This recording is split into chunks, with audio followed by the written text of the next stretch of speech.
पर्दे को लेकर अक्सर एक सवाल मन में आता है, क्या ये एक धार्मिक हुक्म है या फिर एक सांस्कृतिक परंपरा?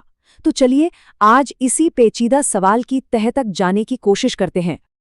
अच्छा, इस पूरी चर्चा की शुरुआत ही एक बड़े अजीब से सवाल से करते हैं। अगर पर्दा इतना ही सख्त नियम है, तो फिर इस्लाम की सबसे पवित्र यात्रा यानी हज के दौरान इसमें ढील क्यों दी जाती है?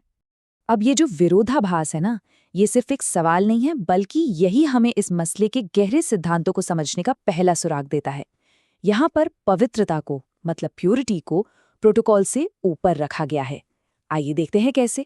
मतलब हज के दौरान सारा का सारा फोकस अंदर की रूहानी हालत पर होता है, बाहरी दिखावे पर नहीं। ये एक ऐसी पाक सफ़र है जहाँ दिलों की पाकीज़गी को कल्चरल नियमों से कहीं ज़्यादा अहमियत दी जाती है। और ये कोई नई बात नहीं है, ये तो शुरुआती अरब के ज़माने से ही चला आ रहा है।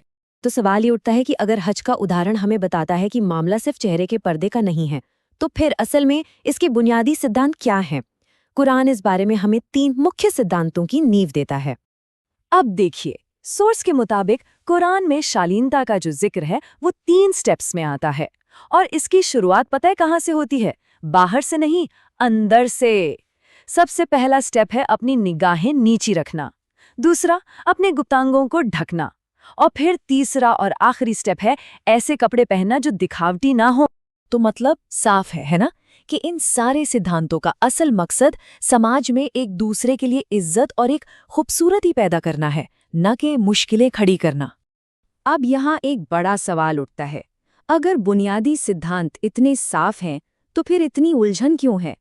जवाब मिलता है जब संस्कृति और धर्म आपस में घुल मिल जाते हैं। और यहीं पर ना एक बहुत बहुत जरूरी फर्क समझना होगा। एक तरफ है धर्म यानी दीन, जो ऊपर से आए हुक्म पर आधारित है और बदलता नहीं, और दूसरी तरफ है संस्कृति यानी सकाफत, जो इंसानी रस्मों रिवाज हैं और जो समय और जगह के साथ बदलते रहते हैं। इन दोनों को अलग अलग देखना बहुत जरूरी है। अच्छा, ये समझने के लिए कि संस्कृति कैसे धर्म पर हावी हो सकती है, चलिए इतिहास में चलते हैं और दिल्ली की अशराफिया संस्कृति का एक बड़ा दिलचस्प किस्सा देखते हैं। तो होता ये था कि उस दौर में ऊंचे घरानों की औरतें पालकी में सफ़र करती थी। और बात यहीं ख़त्म नहीं होती थी। ये पक्का करने के लिए कि बाहर किसी को उनका असली वज़न तक पता न चले, पालकी में चोरी छुपे एक पत्थर रख दिया जाता था। सोचिए ज़रा, ये कोई धार्मिक चीज़ नहीं थी, बल्कि समाज में अपनी हैसियत दिखाने का एक तरीका था। विद्वान का तर्क यहाँ बिल्कुल शीशे की तरह साफ है। वो यही तो पूछते हैं, क्या ये कुरान में है, हदीस में है? नहीं, ये उस जमाने की तहजीब थी, धर्म का हिस्सा नहीं। तो मामला सिर्फ संस्कृति का ही नहीं है। सोर्स के मुताबिक कुछ आयतों की गलत व्याख्याओं ने भी इस उलझन को और बढ़ा दिया है। आइए इन 2 बड़ी गलतफहमियों को जरा सुलझाते हैं। तो पहली गलती तब हुई जब एक आयत, जो एक बहुत ख़ास समय और ख़ास हालात के लिए एक वक्ती हिफाजती उपाय के तौर पे थी, उसे उसके असल कॉन्टेक्स्ट से बाहर निकालकर हमेशा के लिए एक यूनिवर्सल नियम बना दिया गया। और दूसरी बड़ी गलती तब हुई जब कुछ नियम जो खास तौर पर पैगंबर की पत्नियों की हिफाजत के लिए एक मुश्किल वक्त में बनाए गए थे, उन्हें गलती से दुनिया की तमाम मुस्लिम महिलाओं पर लागू कर दिया गया। अच्छा, तो इन सब ऐतिहासिक और सांस्कृतिक बातों को समझने के बाद सवाल ये उठता है कि आज के ज़माने में हम इस मसले से कैसे निपटें।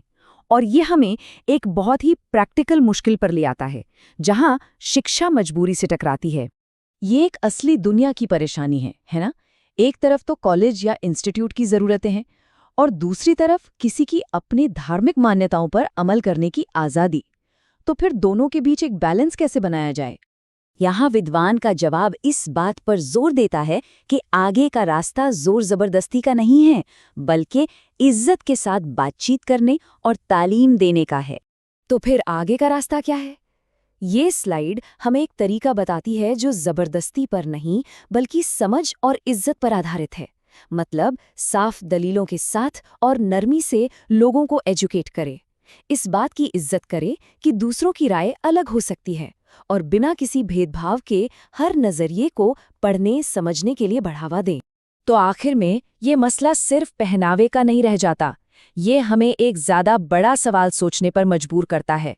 हम अपनी जिंदगी में और कहां-कहां पर सदियों से चली आ रही संस्कृति को गलती से धर्म का अटूट हुक्म मानकर बैठे हैं।